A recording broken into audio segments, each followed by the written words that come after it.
अब हम लोग निराश हो चुके हैं इसलिए हम लोग देने के बोलते तो हम लोग अपने अन्याय झेल रहे हैं। हम लोग क्या न्याय देंगे? एक प्रखंड विकास पदाधिकारी साहब कह रहे हैं कि आपको जैसे चलाना है चलाइए, हम कहीं भी नहीं देंगे, एग्रीमेंट नहीं है।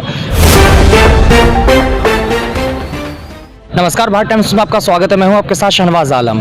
इस वक्त हम जिला मुजफ्फरपुर के औराई प्रखंड में मौजूद हैं और आपको बताना चाहते हैं कि बिहार में पंचायत चुनाव ख़त्म हो चुका है और बहुत सारे पंचायत के जो सरपंच के जो निर्वाचित किए गए हैं और इस वक्त हमारे साथ औराई प्रखंड के बहुत सारे पंचायतों से जो क्षेत्रीय सरपंच यहाँ पर मौजूद हैं। इनकी बहुत सारी मांगे हैं। इनके बहुत सारी मांगे हैं, जैसे कि सरपंच चुने गए हैं, उसके बाद इनके पास जो सरपंच भवन तक नहीं है और जो सरपंच कार्यालय के लिए जो बहुत सारी जो ज़रूरत की चीज़ें होती हैं, स्टेशनरी वगैरह, आज तक इसका कोई भुगतान का कोई अता पता नहीं है। इन्हीं सभी मुद्दा के लिए ये सभी लोग यहाँ पे औराई प्रखंड मुख्यालय में आकर के और यहाँ के प्रखंड विकास पदाधिकारी से इन्होंने अपना ज्ञापन सौंपा है और वो मांग कर रहे थे और क्या क्या मांग किया इन्होंने, सब हम बातचीत करेंगे और जाने की कोशिश करेंगे। सर, बहुत बहुत स्वागत है आपका।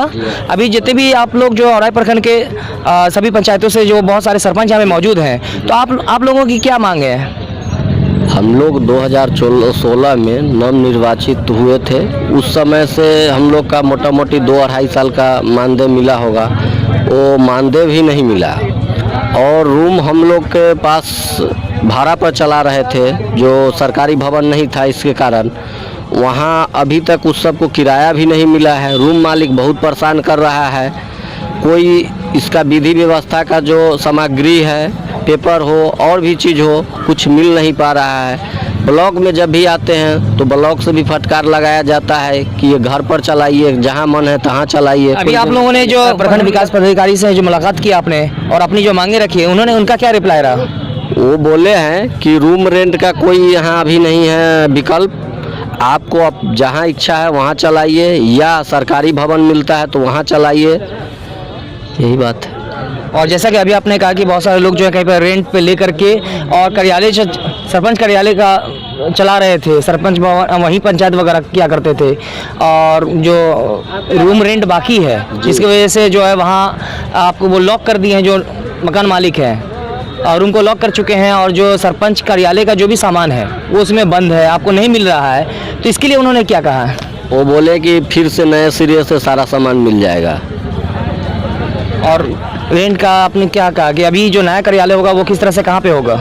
उनके लिए वो बोले हैं कि आप कोई जगह चयनित कीजिए, उसका एग्रीमेंट बनाइए, एग्रीमेंट के द्वारा आपको फिर से सोचा जाएगा, उस पर विचार किया जाएगा।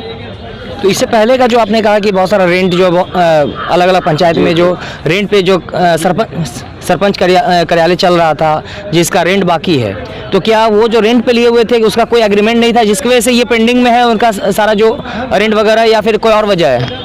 वहाँ एग्रीमेंट तो पहले हम लोग का सूचना मिला ही नहीं था, तब न एग्रीमेंट बनाते। तो यहाँ तो उस समय लेटर आया था कि आप केवल उसका खाता खेसरा अकाउंट नंबर दीजिए और हो जाएगा, सहमति पत्र भर दीजिए। तो सहमति से हम लोग सिग्नेचर करवा के यहाँ जमा कर दिए। अब ये बोल रहे हैं कि नहीं एग्रीमेंट लाइए तब हम वेतन दें, उसका देंगे रूम रेंट। यानी कि इससे पहले जो है आप लोग जो सरपंच कार्यालय चला रहे थे, रेंट लिए थे, तो उन्होंने कहा था कि खाता खेसरा दीजिए, इस पे चलाना है। हाँ। लेकिन आप जब मांग कर रहे हैं पैसे की, तो उन्होंने कहा कि जब तक एग्रीमेंट नहीं मिलेगा तब तक पैसा नहीं दिया जाएगा।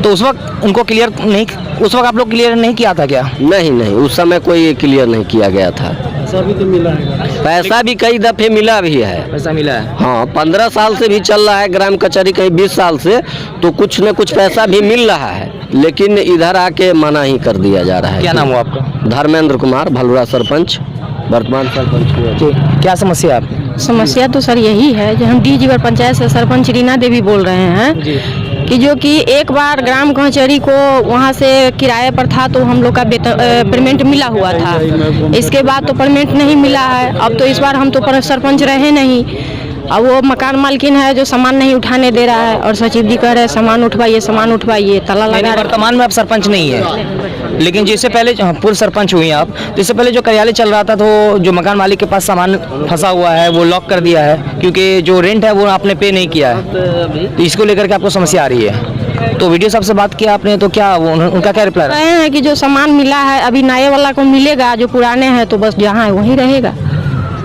मकान मालिक उनको पास। यानी कि रेंट के बदले में आपको सामान छोड़ना होगा।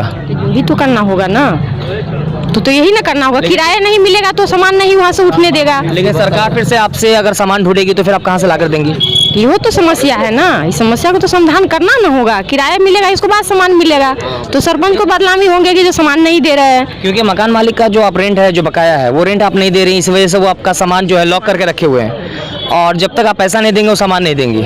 लेकिन इन फ्यूचर अगर, जैसा कि आपने कहा कि अभी जो प्रखंड विकास पदाधिकारी महेश्वर पंडित जी हैं, उन्होंने कहा कि जो जैसा है रहने दीजिए जहाँ सामान है, लेकिन कभी भी इन फ्यूचर अगर आपसे सरकार की तरफ से अगर आपका जो आपका सामान है वो मांगा जाएगा तो वो कहाँ से ला कर देंगे? इसमें तो हम कुछ नहीं बता सकते हैं, हम क्या बताएंगे। सामान है तो अब 2 साल 10 साल के बाद प्लास्टिक का सामान है, टूट जाएगा फूट जाएगा तो कहाँ से मिलेगा। अभी आपने देखा कि यहाँ पे औराई प्रखंड के बहुत सारे पंचायतों से जो सरपंच है यहाँ पे आकर के वो अपनी समस्या का समाधान चाह रहे हैं, और वो अपने यहाँ पे अभी उन्होंने आवेदन दिया है और प्रखंड विकास पदाधिकारी से भी मुलाकात की है। और इनकी जो समस्या है कि जितने भी जो नए सरपंच हैं उनको उनके पंचायत में कोई पंचायत भवन नहीं है या कोई भी सामुदायिक केंद्र नहीं है जहां वो सरपंच कार्यालय या अपना जो ऑफिस चला सके। और यही वजह है कि वो सरपंच कार्यालय के लिए जो उसका जो मुआवजा होता है, डिमांड होता है, वो उन्होंने डिमांड अपनी बात रखी है। और उसके बाद इनकी और दूसरी मांग ये भी है कि जो भी उसका जो स्टेशनरी वगैरह का जो खर्च है वो दिया जाए, जिसपे भत्ता भी नहीं मिल रहा है। और जो पूर्व सरपंच है उनको भी काफ़ी दिनों से जो भत्ता है वो अब तक नहीं मिला है। हम लोग बोलिए। पूर्व उप सरपंच है श्याम चौधरी जी। मतलब हम लोगों को 2 साल का भत्ता बाकी है। कितना हो गया होगा 2 साल? 2 साल का हो जाएगा 28,400। यानी कि सरकार जो आपको फ्री में काम करा लिया, लेकिन सैलरी भुगतान नहीं किया। नहीं मिला, हम लोगों को भुगतान नहीं मिला। वीडियो साहब को कई बार कहे हैं, कोई वीडियो साहब सुन नहीं रहा है। वीडियो साहब क्या बोल रहे हैं? वो बोल रहे हैं कि चले जाएगा 1 दिन में 2 दिन में, करते करते 6 दिसंबर से आज तक आजकल कर रहे हैं। यही बात। आप भी अभी वर्तमान सरपंच है या? वर्तमान हम तो 20 साल से हैं। आज से क्या 2006 से मैं सरपंच हूँ। 10 साल मैं खुद रहा हूँ। मेरा नाम कौशलेंद्र लाल हुआ, अमनौर पंचायत के सरपंच हूँ। 10 साल से 16 से अभी तक अब टिल नाउ हमारी मैडम है अभी। और मैं तो उतनी लंबी दास्ता पीछे की बात कर रहा हूँ कि आज तक पूरे जो मानदेय अभी तक सरपंच का हुआ है, आज तक कभी भी पूरे मानदेय 5 साल का नहीं मिला। और हम लोग चक्कर लगा के हर प्रखंड के जितने भी कार्यालय हैं टेबल पर भेजा जाता है। सही कोई भी बताया नहीं जाता है बात कि कहाँ तक क्या बात सत्य है, क्या सत्य है, और फटकार लगा के हटा दिया जाता है। आश्वासन दिया जाता है कि आज मिल जाएगा, कल मिल जाएगा, 1 सप्ताह का टाइम दीजिए, 15 दिन का टाइम दीजिए। और जिस टेबल पर जाते हैं उन लोगों का यही कहना है कि मैं अब कर रहा हूँ, कल कर रहा हूँ, परसों भेज रहा हूँ, जिला से मिलेगा। तो जब तक जिला में वाउचर हमारा नहीं जाएगा तब तक फिर वहाँ से कैसे बन के आएगा। इस तरह से हम तो लगभग सालों 2 साल से, हम तो 2006 से लड़ रहा हूँ मैं, अब तक चक्कर लगा रहा है, लेकिन आज तक कभी भी कोई आश्वासन के अलावा कुछ नहीं मिला। और इसके बाद भी अभी तक का भत्ता के लिए पिछले मार्च में भत्ता लैप्स किया, जिस समय झाजी थे किरानी, उस समय हम लोग चक्कर लगाए। बहाउद्दीन साहब आए तो उस समय भी हम लोग इलेक्शन से पहले हमारे ग्राम सचिव जो है अमनौर के सब कुछ डॉक्यूमेंट जमा कर दिए, लेकिन आज तक लैप्स कर गया, लेकिन पैसा का नामो निशानी के कहाँ चला गया। इसीलिए हम लोग तबाह। हम तो कितने दिनों से चक्कर लगा रहे हैं, हमारा पंच सरपंच सब लगा रहा है, लेकिन कहीं से आश्वासन सही नहीं मिल रहा है कि हम लोग कहाँ जाएं। न्याय देने के बोलते तो हम लोग अपने अन्याय झेल रहे हैं। हम लोग क्या न्याय देंगे। एक प्रखंड विकास पदाधिकारी साहब कह रहे हैं कि आपको जैसे चलाना है चलाइए, हम कहीं भी नहीं देंगे, एग्रीमेंट नहीं है। हम कुछ सरपंच थे परम जीवर पंचायत के शैला बल्ली कर, हम लोग जब गए कलाम साहब थे वहाँ, तो बताए कि नहीं आप लोगों को तभी भत्ता मिलेगा, मिलेगा हाउस रेंट जब आपके पास कोई चिट्ठी गई होगी, आप उसको लाएं दिखाएं। हमने कहा, हम लोगों ने भी, तीनों लोगों ने कहा, सरपंच ने, कि आपके पास तो ऑलरेडी चिट्ठी होगा कार्यालय में। कहा कि कार्यालय में चिट्ठी कहाँ रखा गया, कहाँ फेंका गया, उसका कोई ठिकाना होगा, आप लोग अपने से लाइए। यही स्थिति इस कार्यालय का औराई प्रखंड का है, जो हम लोग तबाह हो चुके हैं। अब हमारे तो सरपंच साहब इतना भी कहे, परम जीवर के सरपंच है, वो बताए कि हम इसके लिए चक्कर नहीं लगाने का, पैसा मिले और ना मिले। अब हम लोग निराश हो चुके हैं, इसलिए हम लोग गुहार लगाएं। आपने देखा कि जो हमारे बहुत सारे औराई प्रखंड के बहुत सारे पंचायत से जो सरपंच यहाँ पे मौजूद हैं, उनकी अलग अलग पंचायत के जो अभी वर्तमान जो सरपंच में के पद पे जीते हैं या पुराने सरपंच हैं, वो सभी की अलग अलग समस्या है। फिर भी आप देखेंगे कि जब कभी भी पंचायत चुनाव होता है तो चुनाव लड़ने के लिए जो लोगों की जो अंबार खड़ा हो जाता है, उसके लिए मारामारी होती है, जिसको लेकर आपस में काफ़ी नफरत भी होती है। और उसके बावजूद जो अगर सरपंच पद पे अगर कोई जीतता है उसके बाद भी इन सभी समस्याओं से गुजरना पड़ता है। इन सभी बातों पर आप लोगों की क्या राय है कृपया कमेंट करके हमें जरूर बताएं। भारत टाइम्स में बने रहने के लिए बहुत बहुत धन्यवाद। जय हिंद, जय भारत।